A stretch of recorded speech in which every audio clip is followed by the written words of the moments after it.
Hello, everybody, and welcome back to the Agents of Fandom, and welcome to our brand new Lord of the Rings of Power after show, the Fellowship of Fandom. This will be our first episode for this season, and for this one, we're going to be recapping all the first 3 episodes, because Amazon Prime blessed us with 3 whole episodes for the premiere.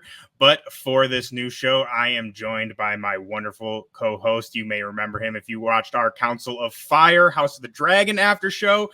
I am joined by my good friend Zen from the Listen 3000 podcast. Zen, how you doing, man? How's it feel to be in Middle Earth?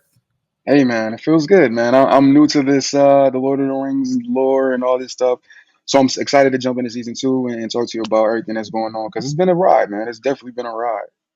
For you, probably most than anyone, because for anyone watching and listening to this out there, I roped Zen into doing this show for me for weeks now. He's been catching up for like the past 2 weeks on the first season. So first of all, shout out to Zen for even putting in the work to be here with me today, because he's a real one for sure.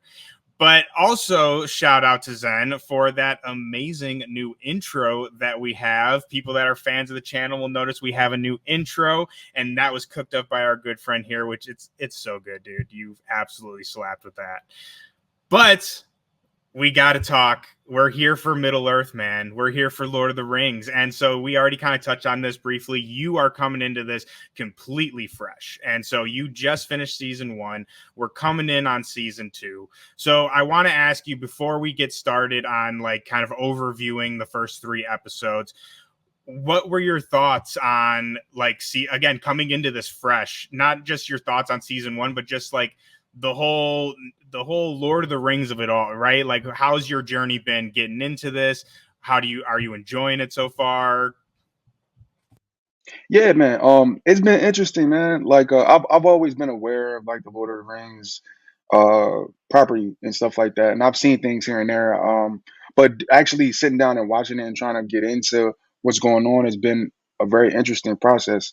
I felt like at first it kind of was a little slow for me, but once they kind of get the story going and they really you start getting the battles and you start to venture into different parts of the worlds, it really gets super interesting. It really gives me like Game of Thrones feel in a way, but like way more fantasy elements to it. You know what I mean? I feel like when Game of Thrones is a little bit more grounded with a lot more aspects, with Lord of the Rings, they kind of like lean more into like the fantasy elements with the elves and the dwarves and all that stuff like that.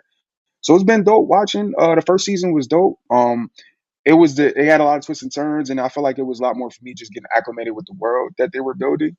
And I'm very interested to see where we go with season 2. Everything I've seen so far has been crazy, and I feel like they definitely stepped it up. It feels a little darker this time. It feels like, I don't know. It's just, I feel a difference between season 1 and season 2 already. So I'm excited to get going.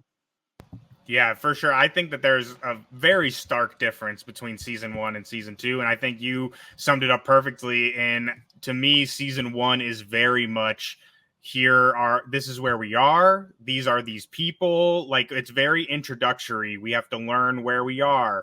We have to learn who the people are, and not only that, but where does everyone come from? Because major thing of Lord of the Rings, both the books, the movie, the whole kind of lore of it is the locations and where things are. There's maps of every corner of this place. So location does play a big role in it. So I think, while I mean, I'm just a nerd and I love season 1, I totally can agree with some criticisms of season 1 of it being a little slower to get into, because there's a lot to cover, and there's a lot to cover here in this episode. And shouting out to Game of Thrones too. It definitely is way more into the fantastical than Game of Thrones is. Game of Thrones definitely a lot more character driven, like you said, grounded, almost like a real world, but just in medieval times. This is straight up fantastical. And I mean, we'll start off with just kind of our brief thoughts of, you kind of already gave yours for this first 3 episodes, but I 100% agree. The tone is way darker here. I think season 1 I would classify as more kind of hopeful. We're getting introduced to these people. And like, yes, we have the whole plot line of like the leaves are turning dark, like the darkness is taking over the elven realms, but there's still like a sense of hope to that season. And like we leave off on a very high note of like things are going to be okay, right? This season is very, I almost compare it to like Empire Strikes Back with like Star Wars, right? Like that movie's a lot darker than A New Hope. This feels like that same kind of tactic they're using, where season one's a little hopeful, and season two, like things are just going to get really bad for our heroes and our main characters. And I mean, what I really love, I feel like we hit the ground running immediately.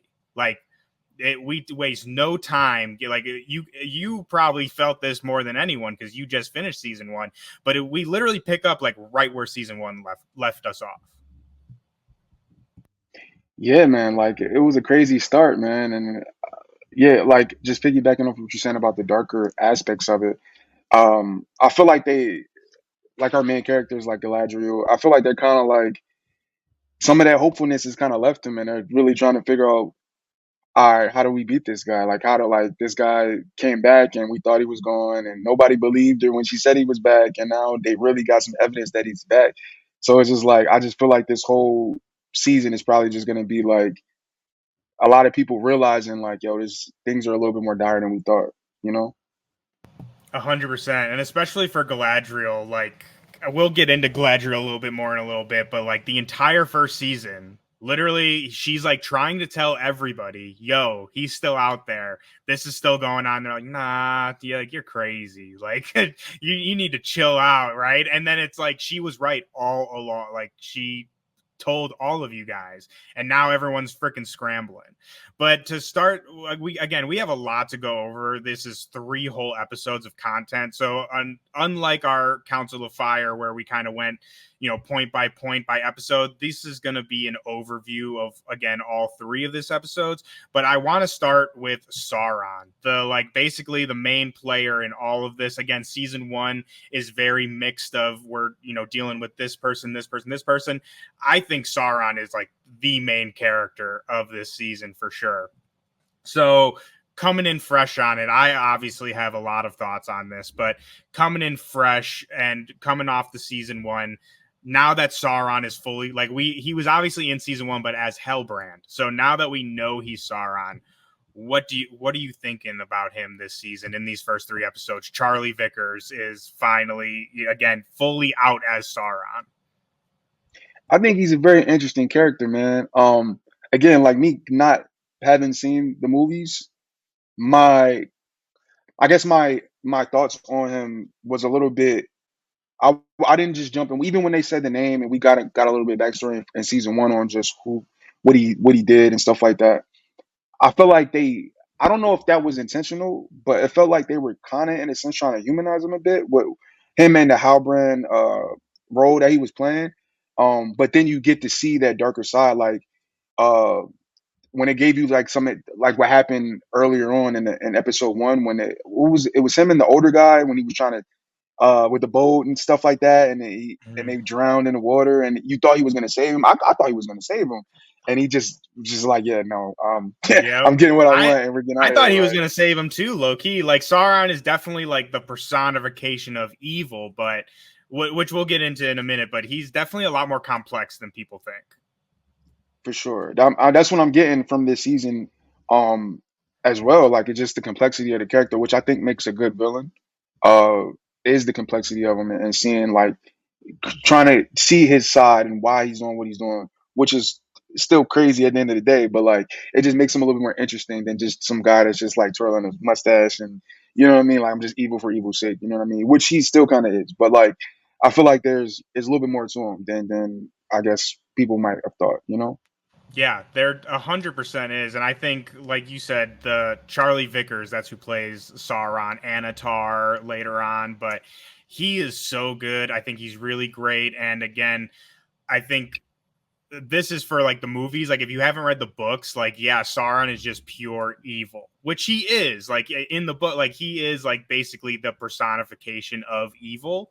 But what I really love about the show, and I think it's doing a really great job with, is at this time, so this is like hundreds of years before the movies, like Frodo and Sam. This is way, way before.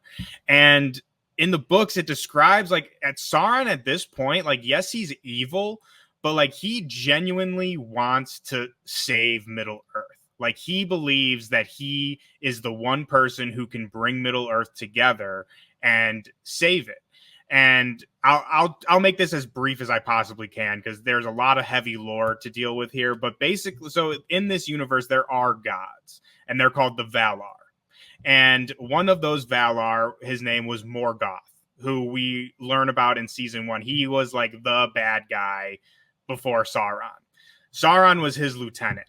So basically, what happens is after that big war with Morgoth that we saw in season one, where Galadriel's brother dies, that war went on for like 70 years, like a long, long time. And not only that, but it completely reshaped the world. Like the world was flat before that, and it became round. Like the entire foundations of the world changed. So in Sauron's view, he thinks that this war happened and basically Middle Earth is left destroyed, and then the gods just left and was like, yeah, figure it out. So he thinks that the gods have abandoned Middle Earth, and so he's going to be the one to save it, and that all these people have been left by the gods, and like he is going to be the one to bring everything back in order. So again, while he is evil, I think Charlie Vickers portrays those kind of themes very well in these first 3 episodes, of where, at least for me, like I can totally see where he's coming from in some aspects. Like not where he's coming from, but you can see like you said with the old man, right? Like I thought he was going to save him, and like I think those kind of questions is a great way to play the character, as opposed, like you said, just like me, like villain, just outright dastardly, right? Definitely, man. Just to see his arc now, because I feel like he's plotting and scheming now. Like he's like, not that he wasn't before, but I feel like now it's like you said, he's like fully out here at Sauron. So it's like Mm-hmm. I'm about to take back everything that was mine, and I'm really in evil mode now. So it's interesting to see even his interactions with other characters that some characters know, some characters don't know. Some character, like, you know what I mean? Like what's the elf? It's like an elf orc guy. The one that kind of Adar. like, yeah, the one that kind Mm-hmm. of like they had him in jail for that part of the show for a little Yeah. while. That interaction was crazy because we got to see earlier their first interaction, and then now like he doesn't know that he's Sauron, so he's treating him crazy. And Mm-hmm. I'm just in the back of my mind like, yo, he's gonna make you suffer once all this is Dude. said and done. Yeah. Like, bro, Well, like, and that's another thing. Again, I think something that Charlie Vickers and just the show in general is portraying very well is like that's Sauron is the great deceiver. Like that's what they call him. Like he will come to you with everything that you want and make you believe that he can give it to you. And like even I mean we see that's a kind of a main point with the elves and Galadriel. Like even Galadriel is susceptible to this. And like he can what's it called, confuse or influence literally anybody, and that's what makes him so dangerous. And we see multiple instances in these first 3 episodes of him taking those opportunities, which I think is also very interesting. Is like, yes, he's a big planner, but we see that a lot of these things are happening by happenstance, right? Like him being like when he left and got captured by the orcs, he saw the opportunity of like, oh, I can go and influence Adar, and I can, get what I want this way. Same thing with like the sea monster, right? Like he definitely called that sea monster to that boat. Like that was not an accident, right? But it's like yeah, he sees his opportunity and he wedges his way in there. And I think that is a perfect example and perfect uh transition into him and Celebrimbor, because I think that whole concept is very much on display with him and Celebrimbor, who is the elven smith who created the first 3 rings. And again, it's exactly what he does to him. He knows he can see in Celebrimbor, and he sees this pridefulness, this like doubt, this earning to create something that's like crazy. So that's exactly what he offers him. He offers him a way to accomplish this goal, right?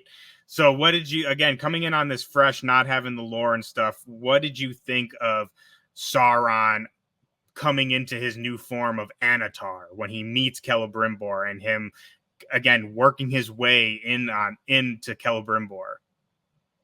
Man, I thought that was the ultimate deception, man. I just thought I kind of felt bad for Celebrimbor for the most part of that. I got a question for you though about that. So when he pulls up to where Celebrimbor is at, and he sends the girl down to like be like, no, we're not meeting with you. We're not going to talk. Whatever, whatever. Did Galadriel tell him who he was? Because what, See, like, yeah, no, she didn't tell him who he was. She just in the mm, last episode, she tells Celebrimbor and Elrond that they're not to to treat meet with with him again? Hellbrand and ever again. Like, don't, Got if you, he got you, comes got you, got you, by, got you. don't, chill with him. Like, leave him alone. And Right. that's why Elrond is so pissed at her in the beginning of this season, is Because she because didn't he say, yeah. found he found the like scroll that showed like he wasn't Hellbrand. Hmm. So he knows like she was trying to keep that under wraps, because I mean it definitely makes her look bad. Very bad. For So sure. that, like you said, so he doesn't know that he's Sauron. He just, all he knows is like, yo, last time I was with Galadriel, she told me that I shouldn't talk to you. And that, again, Exactly. Sauron sees that opportunity, and that's when And he's like, yeah, and oh, like I just yeah, was with yeah. Galadriel. What do you mean? Yeah. Okay, okay, okay. Yeah, that makes some Mhm. sense now. Cause I peep how he played on it was like, yeah, when she found out who I was and she cast me out, and I don't want you to do the same thing. But Mhm. then, like, just playing into his heartstrings, like Yeah. yeah, I thought that was so crazy, just the manipulation tactics that Sauron was using just to get what he wants. Like you said, like the ultimate deceiver, and like he's Mhm. showing it in full display. I just thought that was crazy, like just that whole sequence of him like changing into the elf form, and then because my guy Calibrior was just like he was so shocked and confused, and then all like Yeah. it was just like, damn, he got you, bro. Like He bows to it's him like straight up, yeah, like like it's at like his feet. what? Dude, yeah. And like When he what's finds out what so, the truth is gonna be crazy. dude, yeah, well, that's the thing though, that's so cool and interesting. So like this, again, this is from the book side of things, Hmm. and again, I know this can get very confusing, but so like I talked about, there's like gods of this universe, the Valar. So while Sauron isn't a god, he's not one of the Valar. He's like one under the Valar, right? They call him the Maiar, but that doesn't matter. It's just like one under, no, basically he's an angel, right? Like that, you can think of it that way. And so what's so interesting and cool about that scene in particular is he tells Celebrimbor, like, oh, I'm an emissary of the Valar, and I've come here to guide you and to help you, basically, which, like, by definition is true. Like, that's what he is. Like, he is an angel, and like the angels, Maiar, however you want to refer to them, their mission was to come to Earth and aid with all the people in middle, like to guide them and help them, right? So it's like, again, that's why he's the great deceiver, because like he's not lying, but like he is lying. You get what I mean? Like that it's just so interesting how they're playing on that. And again, like seeing him leverage all of these things on these people without them having any idea of it. And something else I have to mention, I'm sure Sauron's going to come up plenty of more times as we, continue this conversation, but one of my favorite parts, I think, of all three of these episodes was the part you were talking about a minute ago with the young Sauron, and Adar kills him. But what I love is seeing him regain his power after he's killed. So we see the blood drops through the, stronghold or whatever, and then it corrupts all the worms that are in like this puddle. And so then he like is a worm blob monster, and then he Hmm. like eats a rat and a bug, and then he eats a lady. And like, not only was it just cool because it's like freaky and gross and stuff, but like in the movies they talk about this a lot, and in the books this is very heavily mentioned, talk about, but they always talk about how like when Sauron is killed, he like, he hides away in Middle Earth, and for years like regains his power, right? But like we never know, it's never really explained like what does that mean, right? Like is he just sitting there meditating? Like it never really gets into like how he reforms into a new form, or like how he regathers his power. So to see like the transgression of, again, like blob Sauron, and then like, he's eating the worms and stuff, like seeing how he actually like regains his form, I thought that was just like so cool to see, both as, like I said, just visually creepy crawly things, and coming from the book side. Like, I thought that was a really cool way to show that. Same. And me not being familiar with that aspect of the character at all, I kind of like that whole first part of that first episode. I'm just watching like, all right, where are we going? Like, what is this? Who's this guy? Like, what is going on? He says he's Sauron, but like, is he Sauron? Because he looked different than the last guy that played Sauron. And it just all come full circle to the part where he finally, when he first meets Galadriel on the boat and all that stuff. I thought that was dope just to be able to see that progression of the character to just kind of get us, all right, so that's how we got to where we was at in the first season. So yeah. And that's also why, too, we were talking about this really quickly off camera, but like in the Peter Jackson movies, when he's just a flaming eye, that's why he is an eye, because he puts so much of his own power into making the ring that he doesn't have enough left for himself to create himself a body. So like that's why he's an eye. And so again, like this kind of process we see, I feel like just kind of sheds a little bit more light on how that all works, and again just gives a little understanding, like, oh yeah, he's an eye because he can't make flesh any, like he's not powerful enough yet, right? So Yeah. that's one of my favorite parts, I think, of all these 3 episodes. I thought that was just absolutely awesome. But we gotta, again, he's gonna come up plenty of times throughout this, but we gotta talk about the elves too. So we get a lot of, I would say, we were talking about like season 1 is the season of hope. I'd also say season 1 is the season of the elves, like very, very elf centered. The main plot of what the first season is that the light is leaving the elven kingdoms and they're trying to save that. And basically, again, we pick up right where we left off. The elven realms are kind of in trouble of fading away, and they use the elven rings that they forged with Celebrimbor to save it with the mithril from the dwarves. So it's Hmm. like all these elements have to come together for this to work. And we see it does work. The rings do work. The tree in Linden, it starts glowing, the leaves come back, and everything seems freaking great, right? But our boy Elrond is not having it at all. He is like, keep me out of this.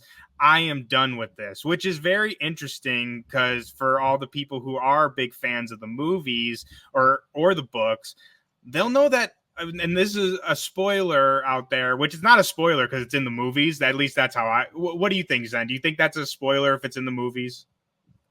To me, it all depends if that if it's a major plot point or not. I don't think like Yeah, I don't think if it's it's just major. something that Well, happens. I don't think I I don't don't know think if I it's. should say it. Well, I'm saying it. Well, I've already Go ahead, alluded to it go enough, ahead, and go ahead. I'm The movie's saying been it. out for forever now. Like if Yeah, you the ain't movie's seen the like 30 movies, years old. it's on So you. That's what I'm saying. It's yeah, on you. if y'all haven't seen it yet, that's on you. But uh Elrond ends up with one of the elven rings eventually. Like, and again, we're talking, this is over like hundreds of years. So it's like, who knows when he takes the ring, but he does end up with one of the rings of power. So it's super interesting to me to see how originally he is like absolutely no go on this. He hates the idea, and he legit rebels against the elves and Gil-galad for this belief. So Zen, I'll throw it off to you again. Coming in on this fresh, I know you don't have like the relationship with the character of Elrond that maybe some people from the movies do, but what did you think of this kind of, what's the word, distrust amongst the elves? Like, these rings are tearing the elves apart, right? I think it's interesting because like I don't know if I'm jumping ahead or not past but there's a part. Well, As long as it's in the uh first 3, we're good. Like, jump okay, well, all yeah, around, that's yeah. all I got. So yeah, like when I don't know who it is that was talking to Elrond, but like they were kind of like talking to him about the rings, and he was just like, "Yo, I know you think the rings are evil, whatever, Mm-hmm. whatever, but like Mm-hmm. the people who have the rings are your friends, so like you have to have more trust in it." So I thought that was just interesting point to look at because like what what is Elrond's history with the rings themselves? Like, why is he so? Do we know why he's so anti rings right now? So Or basically, his whole thing, which I mean, he's 100% right and justified in, is so you remember you just watched season one, so you'll probably remember this. But in season one, Hellbrand does help Celebrimbor in his forge before they make the rings, hmm and it's actually Sauron who gives Celebrimbor the idea to mix the mithril with other metals in order to make the rings. So hmm basically, the design and the idea of the rings did come from Sauron. hmm So Elrond is afraid, and again, rightfully so, that since Sauron gave Celebrimbor the idea to make the rings, even if he didn't touch them when they were made, the idea still originates from Sauron. And again, he's the great deceiver. So Elrond is like, even if he didn't, like, he probably planned all of this. Like, he probably planned this whole fucking thing. He planned for us to make these rings. He wants us to use the rings. And once we use them, like, we're fucked. And so that's why he's like, and basically Galadriel and, you know, the other elf's position is he didn't touch them when they were made. So, like, only Celebrimbor and the other elves were there when the rings were made. So, and that guy that you're talking about, so his name is Círdan, and he Okay. is one of the oldest and wisest of the elves. He's one of the elves that did not go to the land of the gods, so he's been in Middle Earth like forever. And so, like, you, and that's basically the point that he makes as well, is like, I forget exactly how he puts it, but just because a thing comes from evil means doesn't mean that the object itself is evil. And I mean, that's a great point, you know, like he's the wisest elf for a reason, right? But I don't know, I just think it's super interesting how, again, so adamant Elrond is over this, and especially with Galadriel, because they're tight, you know what I mean? So it's like, you think that if Galadriel says so, he would consider it more. But I mean, we see later on, I think he's got a little personal gripe with Galadriel. Yeah. Yeah, I can see that. Just based on the whole Sauron thing, and then because I still wonder why she didn't say anything. Because she been preaching the whole Sauron is coming back then the whole time. Now you didn't had a brush with him. I think that's And you why, don't want to say though. nothing. I think Yeah, that's it's why, like, because she was so like, this is it's my job to find Sauron. It's mhm. my job to put a stop to it.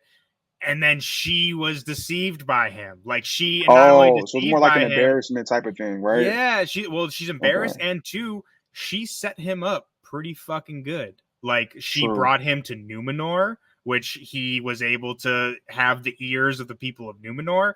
She basically gave him an army with the army of the Southlands, and she got Numenor to come to Middle Earth for the Southlands, which he was the king of. So it's like, she basically gave him so much shit that he would not have been able to acquire by himself. So I think it's both embarrassment and, like, she's straight up scared that they're gonna, like, execute her for being a traitor. Because I mean, it's like, it's a thin line, my dude. Right? No, Like, that's again, true. That's true. Galadriel's my girl. I love Galadriel, and I think I would say almost all of her actions in season one are justified, I think. But she did fuck up pretty, again, the great deceiver, right? And not only that, but Gil-galad kind of alludes to this a little bit, but it's like, now that she has trusted Sauron, even though she didn't know it was Sauron, like, he has an entry into her mind now. Like, she is what's the word? Susceptible. She's a risk, basically, to have around, because he can get into her mind a lot more easily than, you know, say someone else who's never, you know, trusted him, let him in before. Right. Yeah, now that you put it like that, man, it's Yeah. damn, So like I Galadriel, what did said, you do? Galadriel, she is, which I mean, I gotta say, this goes more so to, like, outside of the show. A lot of people, season one, had a lot of things to say about Galadriel and the actress who plays her.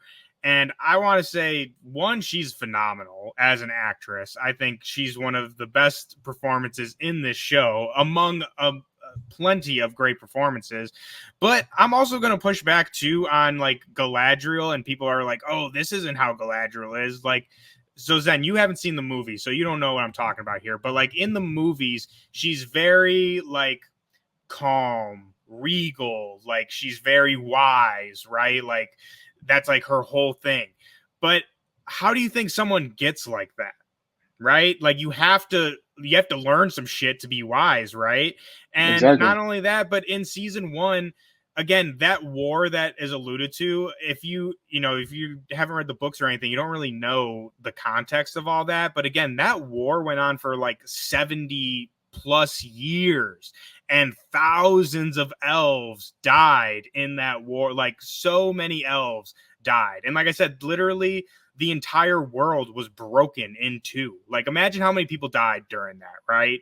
And then all that happens, and your brother, all so she has like 4 or 5 brothers, all of them basically died in this war.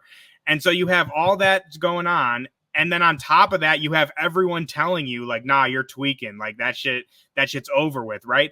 I'd be fucking pissed too, right? Like a main thing, people are like, oh, she's so angry all the time, and like, this, that, like, yeah, I'd be fucking pissed too if my whole fucking family died and I'm trying to put a stop to their killer, and everyone's like, yeah, you're tweaking, right? So I that's a little tangent soapbox for me, but I think a lot of people are unfair to Galadriel, mainly because she's a woman. But I think she's justified in a lot of the things that she did in season 1, and I think too we see a really great progression of her in this season where she is a lot more reserved, not reserved, but like not as headstrong as she was season 1. Like we see she's thinking things through a little bit because she fucked up and got uh into Sauron's grasp. Yeah, I definitely can tell the difference between season one and season two because she really was on go the whole season one, sword out, ready for whatever. And any moment's notice, she was like, when she got the Numenor, she was talking back to people all the time. Like, I just feel like the three That's what I episodes now mean. is like way more chiller, way more like, all right, let's think this through, let's Yeah. figure things out. You know what I Which mean? So again, yeah, it's I like, see. I'm sorry, people, but that's how character progression works sometimes. Like a character has to do something stupid for them to learn from that. So I think we really see Galadriel has really learned from what her mistakes of trusting Sauron, and she's really trying to, make up for that, which again, rightfully so, because she really screwed a lot of people in that. But we also have to talk about the dwarves, some of my favorite characters in this entire series. We got Prince Durin, we got his wife Disa, we got King Durin. So in this season, we pick up, and things are not going well in Khazad-dûm. They have a big ass earthquake that basically shuts out all the sunlight from them, and that we learn that this earthquake happened because of the eruption of Mount Doom in the first episode, which I think is just a really cool like way of showing how like Sauron's evil is spreading everywhere, right? And like every part of this world is being affected by it. And again, we see that's how it's affecting Khazad-dûm is the sunlight is basically completely shut out. So we go through a couple different things with the dwarves, but before we get to some of the more nuanced things, I want to ask just your how do you like the dwarves? Do you like Doran? Because like I said, I think Doran's my favorite character. What were your thoughts of again the dwarves coming back, their kind of plight we find them in, and just the dwarves in general? My fault. My stuff froze I was on me. saying I think you Uh, froze for a oh yeah. second. Yeah, yeah, yeah. No, no. I like the dwarves a lot, man. I like what's my guy? What's the main dwarf? Doran, Doran. He's crazy. I like him. I dude, like I his love attitude. him, Like man. he's Yeah. so turned up all the time. I love it. Hmm. And his wife is dope. I love how she's turned up just as much as him, but just in a different way. I love how the singing when they sing to the rocks and stuff like that. That was dope. I love what they got Stone going on. It Singers, seems dude. like a Yeah. yeah, yeah. I love what they got going on right now. I feel like it's a lot of family drama right now with the father, Mhm. and Duran right now trying to figure things out. But I like where we at with the dwarves though. I feel like it's gonna be interesting where we see them go next as well. Yeah. Well, and sorry, I was looking through my notes real quick to remember what Hmm. happened in this episode, but that's if we remember from season one, basically King Durin, the older Durin, he's pissed because they gave the elves the mithril. That's what Hmm. they made the rings with, and he told Durin not to do that. So that's why when we open this up, they're like not on speaking terms. Yeah. But we also see sorry, going through my encyclopedia of the episodes. But so we see that Celebrimbor and Sauron, we see them invite them to Eregion and propose to them the seven rings, the dwarven rings, right? Hmm. And Durin is not having, he's like Elrond. He's not having that shit. And I love too, we see he sniffs out Sauron immediately. He's like, "Who are you again?" And he's like, "Oh, like I'm friends with, the elves and Elrond." And he's like, "When's the last time you saw Elrond?" Like he fucking knows what's up immediately. Yeah, for sure. And I I oh, go ahead. Sorry. no, I was gonna say like that's it seems like that's par for the course for him. Like they seem like they can see through a lot of the BS. I even think back to when Elrond first came back to them, and he was just mad at him because like, yo, you ain't came and seen us in 20 years or whatever, and like he just not with the BS. You know what I mean? Like and it feel like they can see it from a mile away. You know? 100%. And that's another thing with the dwarves too, which is, you know, why they're different from the elves and from men is they like I forget how they describe it, but like they describe it as like the wants of the dwarves are a mystery. Like people don't really know, like what dwarves really want, like is kind of up to them, and that's one of the reasons why they're so hard to like mind control is because they don't want to rule like cities and kingdoms and shit like that, right? But what it does is it basically like activates like their greed. So obviously dwarves being, they're the miners and, the jewel smiths and stuff like that. They already have like a, base level of like greed to them, but Hmm. the rings like amplifies it to a millionfold, right? And so Right. that's really where the peril of the rings comes from. Hmm. But again, I just think it's super interesting and cool because going back to like Sauron, the Great Deceiver, the planner, while I don't think he planned it this way, the explosion of Mount Doom, the volcano, is what caused the sunlight to leave Khazad Doom, which puts them in the position to need these rings. So again, it's like all of this comes from Sauron's plan, right? It's like they wouldn't need the rings if they had the sunlight, right? So I think it's True. just interesting, like we're seeing all of these people kind of be put in these different, scenarios where again Sauron comes and he is the only one with the solution, right? It's super convenient, ain't Exactly, it? right? Super convenient. Let me see. I gotta see what my next point is on here. Sorry, my brain is freaking fried. I'll edit this out. That's all good, Oh, bro. that's what I want to talk about before. So, the last episode, episode 3, is basically all Numenor, and like all like we get reintroduced to the men of this series, not men as in man, but like humans. Hmm. But something I want to talk about very quickly, just because I feel like some people may be a little confused on that, and let me know if it confused you a little bit. We kind of touched on this, but the whole kind of concept of Celebrimbor helping Sauron in the first place, like why is he doing this? Like, right, like why is he making the rings? Was that something that confused you? Like, why is he so quick to trust him, or do you think that's not a point worthy to even harp on? Kalimber? You mean Yeah, Kalimber? the smith, the guy who's making the rings. Yeah. You was asking why was he so quick to trust Sauron? Yeah, I just feel like that's kind of something that some people are a little confused on, or like think is like a, oh well, it was that easy, right? Like he's like just like Yeah, doing what he's saying. yeah, cause all right, cause that whole situation, like when his when the lady came down and told him like, "Yo, we're not meeting with you. Like, you can Hmm. go on your way. Like, yo, good luck wherever you going." And he was just like, "Yo, I'm not leaving. I'm gonna just show here. Like, like Yeah. if he changes his mind, I'll be right here." And Hmm. like that whole process of him like eventually coming down and talking to him, I did think it was like interesting how fast that happened a bit. I could see how you could look at it like that. Because like, why go down? Why go down there in the first place? You know what I mean? Yeah. Like if you kind of already set the precedent, like yo, I'm not gonna meet with him.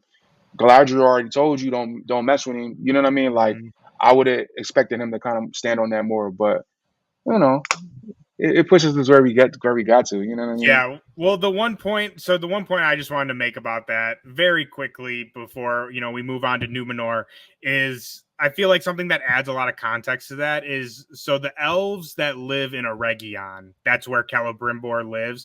They're basically all smiths and like make weapons, jewels, and all that. And the thing about those elves in particular, so like there's different sects of elves, right? There's the Noldor, the Avari, the Sindar, but these specific elves of the Noldor, they're like obsessed with always like improving their work.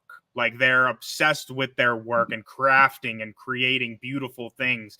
And so like they're always like searching and desiring to improve their work. And not only that, but they're one of the elves that, so like I said, there's the gods of this world. They have their own like god realm, if you would. In the first season, when Galadriel's on that boat going towards the light, that's where she's going, is like this island of the gods called Valinor. And Mm, so these elves are elves that they long to go back to Valinor, to go back to the land of the gods. Like that's like the one thing that they crave for. But they also love Middle Earth, and like they feel like Middle Earth is their home and the people of Middle Earth. So Tolkien describes it in the book as like ultimately they're not at peace in their hearts, and like that's one of the main reasons why they succumb to Sauron's propositions, is because like even when he comes to them at first, like they're not at peace in their hearts of where they are and who they are. And so that is the perfect avenue for Sauron to exploit. And so we see that in Celebrimbor. We get a lot of really great lines from Celebrimbor about mm, wanting to create something that is as beautiful as the Silmarils, and something that if someone looks upon them, they'll be filled with life and all this stuff. So like that's like, yes, it's kind of like, why the fuck would you trust him, like you said, especially if Galadriel told you not to talk to this dude.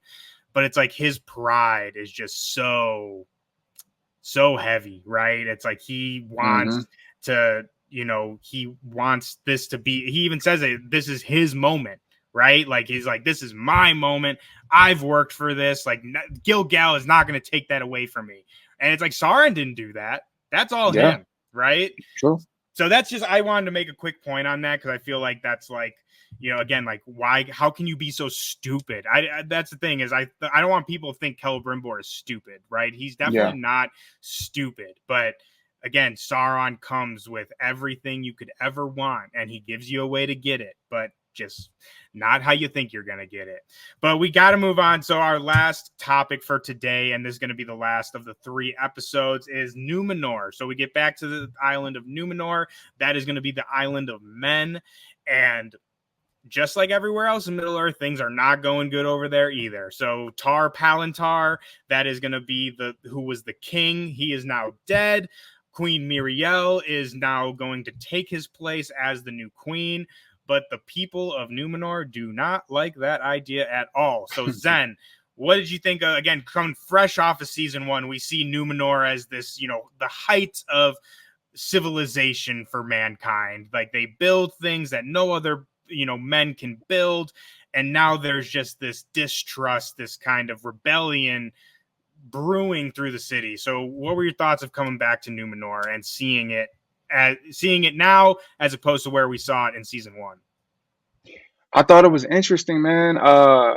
Again, it goes back to Link Sauron, man. He got his hands in everything. When he touched one thing, some other stuff over there goes wrong. So it's like, just them dealing with what happened with the war and them losing so many people. Then they also lose their king. Then you got this person who's now about to be in control that they're not really rocking with, because it's like, yo, you low key, why we in this situation in the first place? And it's just a lot, man. It is crazy because like you would think like everybody got some drama in this show. I feel like everybody's going through every like sector of like of Middle Earth. These people all got some crazy stuff going on with them, and I just think it's gonna be interesting to see how it was resolved. Because like we talked about this a little bit before we got on, like just getting some clarification on why people were so mad and why people were so upset. And then I seen like the one lady came up and slapped the Queen Yo, Regent, that and was I'm like, bro, crazy. I was so shocked. I'm like, hold up, bro, she's blind. You can't do that. I don't think you can do that. Yeah, not only is she queen, but She she's didn't see it blind too. coming. Like she didn't see it coming. So it was like, bro, like I was just like, wow, like this is really going, this is going somewhere. So yeah, I'm excited to see where they take it because like we got so many. I feel like that's like some Game of Thrones. I feel like that's their little Game of Thrones pocket. Like it's just like Mhm, now it's like for yo, sure. like they're the king dies and everything is crazy now. It's like House of the Dragon, but like in this crazy everything else, all the other crazy stuff going on in this world. So I'm just excited to see where that goes and how like the people are the people making the right decision. Like, does she have a is her intentions good enough like for her to really stand on wanting to be queen and like are the people going to be cool with her not being queen? Like, if things go wrong, like, what you gonna do? You know what I mean? So yeah, I'm excited to see where this goes. Yeah, and definitely like again, it's definitely like the Game of Thrones aspect of the show, I think, which I mean there's a lot of, similarities to all this stuff, but Mhm. definitely in Numenor it's very much like vying for the throne. Like vying for control of the throne, who's going to sit on the throne, and we see her cousin Pharazôn, who was in season 1.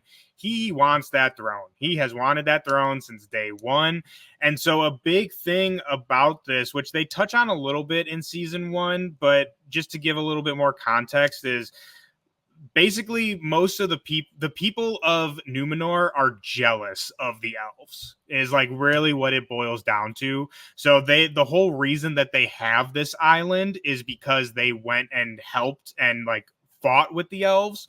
So the gods gave them their own island as like a reward, like, hey, you fucking helped us out, like here you go, you get your own island to do whatever you want. And over time they've developed this feeling of like, well, like the elves get to have all of Middle Earth and like they're just chilling. And not only that, but a major thing of this beef is that the elves are immortal. Unless they're killed by by a weapon, they'll live forever. And so the Numenorians, they were blessed with long life, so like they live longer than your average human would, but they still ultimately will die. So a major, again, kind of beef with the Numenorians is like, well, why do the elves get to live forever and we don't? Right? Like it's like very petty, but they Mhm. have this kind of beef with the elves. And so the king that dies in the beginning of this, he was what they call them elf friends, right? Or one of the loyalists, I think they call them in the show, like, or the faithful. So when in the show when they refer to people like, oh, they're one of the faithful, that basically means that like they still believe the elves are cool, like they're still friends with the elves. And so Pharazôn uses this kind of distrust to throw Muriel under the bus, basically. And again, that's like Mhm. why people in Numenor are pissed off, is because Muriel took their soldiers to go across the sea to Middle Earth, that's not their home, in order to help this freaking elf. And not only that, but then a bunch of them died. So a lot of people in the city are not really cool with that because they think that they shouldn't have been in Middle Earth in the first place. And so fast forward this when we get the reveal of the Palantir, which is the black orb that we see Muriel use in the first season. And fans of the movies will remember that as the stone that Saruman used to talk to Sauron, and Pippin also, looked into it as well. But that's why that was such like a, oh my, like she literally reveals it and people are like, oh my god, like it's like crazy because that was a gift from the elves. So they think like it's an elf device, right? Like an elf weapon, right? I mean, it's not a weapon, but like that's what the normal people think. Like they're like, oh my god, she's using an elf weapon, right? And that's how Pharazôn is able to just like, I'm the king now. Like, let's go, baby.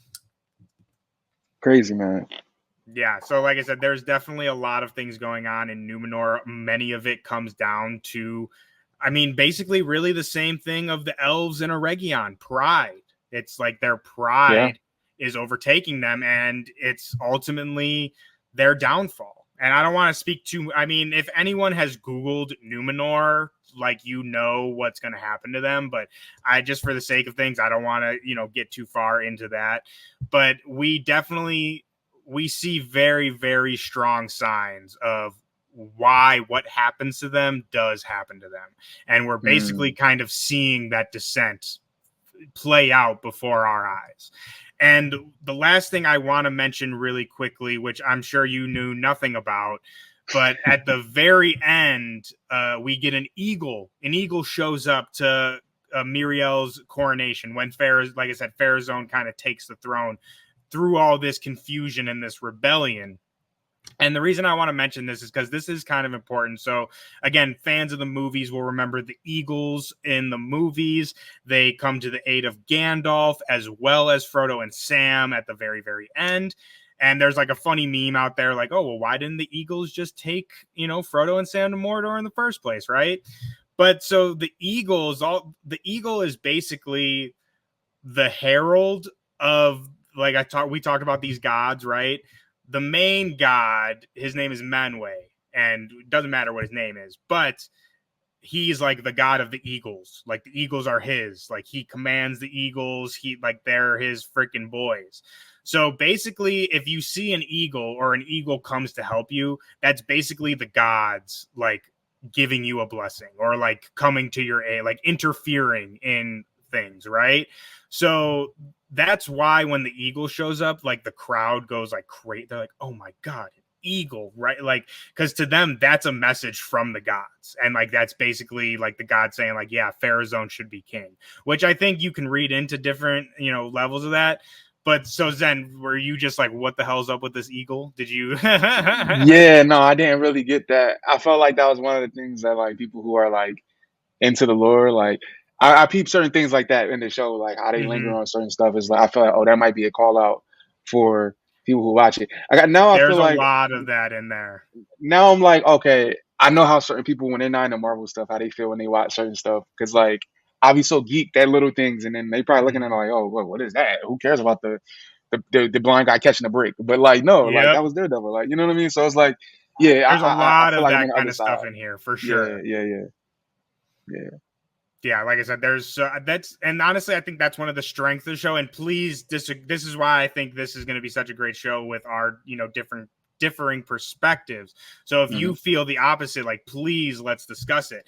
But in my opinion, again, I'm a dork of the rings. I've seen all the movies millions of times. I've read all the books. I've been reading them in preparation for this show. So like I'm very much into all this stuff, but I really feel like the show does a really great job with it being both accessible for people to jump in on. Like if you've just seen the movies or have not seen the movies, you can jump in and enjoy yourselves. But it has so many little nuggets in there for people like me who have read the books to be like, oh my god, that's so and so, like that's this place, or even I forget the name of it. I have it written down somewhere, but like the thing that Celebrimbor makes that the lighting shows the writing on it. It's like, Hmm. oh shit, that's the Doors of Durin, right? It's like they have so many really great things for book readers though. But again, so Zen, tell me, as someone who came into this fresh, do you feel that way as well, or do you think it is still a little too much lore heavy for you to get into? Well, I mean, obviously you're in it now, but Hmm. when you start, like, do you think it's accessible for new fans?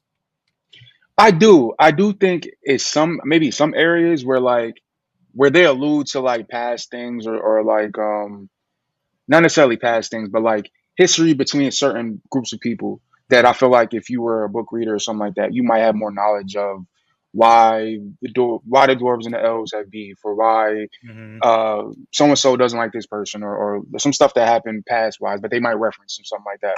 But for the most part, as far as the story that they're trying to tell with this show, I feel like you can just get right into it. And once you get, I look at every show like usually the first episode of a season is like a catch up recap, trying to get you back into the groove of things for whatever the show is. I feel like once you get over that hump, they're not really wasting time, especially with this season. I feel like this season a little bit more straightforward with how they're getting Mhm. to certain things. You know what I mean? So Yeah. I feel like anybody, again, like this is my first time jumping into this the Tolkien world. You know what I mean? Like the Lord of the Rings stuff.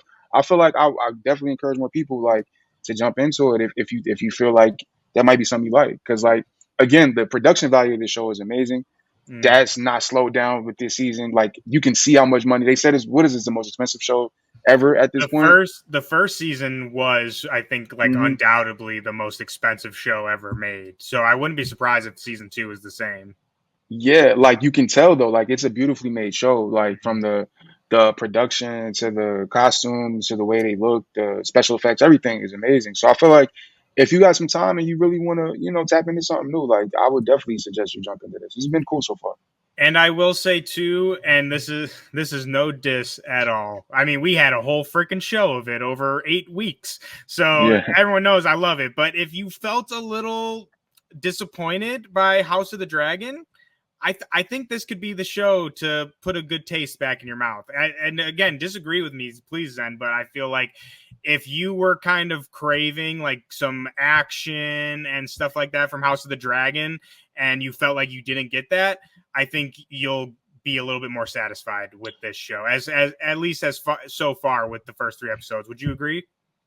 That's one thing I will say, like action wise, like and I feel like things moving, like just action wise, I will say, I feel like they might have House of the Dragon beat a little bit, because like House of the Dragon, we had episodes where like it'll be this is the episode that we're gonna get all your action, all your dragon fights, all this crazy stuff. But for the most part, it was a lot more character interaction, a lot more talking, setup, exposition, dramatic in that way. Where this, I feel like you get that too, but like you'll get more hand to hand fight, more hand to hand combat, way more than we got in House of the Dragon, I think, at least so far. So like I definitely agree with you on in that part and that aspect of it.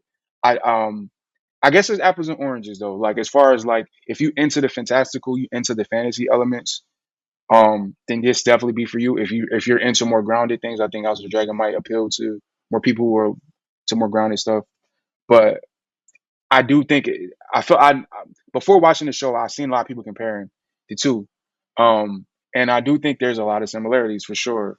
Um, but yeah, I like Rings of Power so far, man. I don't get the hate. You know what I mean? At Let's least because I'm go, a newbie dude. in it, I don't get Yes. it. You know what I mean? I'm liking what we got. You know? So first, I just realized that we did not talk at all about the stranger and Nori and all Yes, that. yes, yes, yes, But yes. so I'll just give my quick thoughts. Awesome. I love the stranger. I have my theory on who the stranger is, but I think I want to save that until next episode because we're already Okay. closing in on an hour. And like I said, we had to overview 3 whole episodes. So yeah, Stranger's awesome. I'm loving what we're getting with him. The Harfoots, I'm just a sucker for. Zen, what do you think about Stranger and the Harfoots? I think it's dope, man. I'm so curious of what he's gonna be because I Mm. feel like who was the evil dude, yo? When the that had he was like in the I don't want to call it a cave. He was in some type of throne room, and The then the Dark girl came out Wizard. with the flies and stuff. The Hmm. Dark Wizard. Yeah, I, we don't it know who seems like he the is. Dark Wizard. It seems like the Dark Wizard know who the stranger is, but the Hmm. stranger don't know who he is. You know what I mean? So I'm curious to see like when I hope we get that revealed soon, or like and at least the duration of the show, who exactly the stranger is.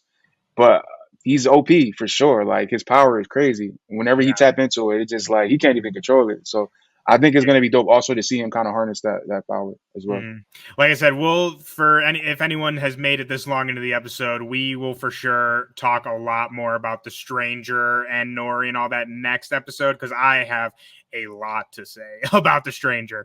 But I will say just very quickly, and this is not a spoiler, they said this in season one, and I think they say it in the second or third episode. I think episode two, but we kind of know who he is. We don't know who he is, but we know he is a wizard. Like that has Hmm. been confirmed. They call him Okay. Istar, which Istar Mm. is what they call it. That's the wizards, right? Hmm. And so we know that there was originally, so he could be one of 5 people we know. And we know there's 5 wizards. There's Saruman, who was the white wizard in the original movies. who eventually goes bad. And there's Gandalf, who, I think everyone knows, even if you've never seen the movies, you know who Gandalf is, but he's Hmm. another one. We have Radagast, who is like the brown wizard who just kind of fucks around in the forest and stuff like that. But then we also have two blue wizards. And now the blue wizards, they are like 100% a mystery. All Tolkien ever wrote about them was that they arrived around the same time as the other wizards, and they went off into the east, and no one knows what happened to them. He literally says in his writing, he says like they went off into the east, and what they did is not known. Like it's just no one Hmm. knows what they did. So like he has to be one of those five people, right? So like Right. that's, and again, that's not me spoiling anything.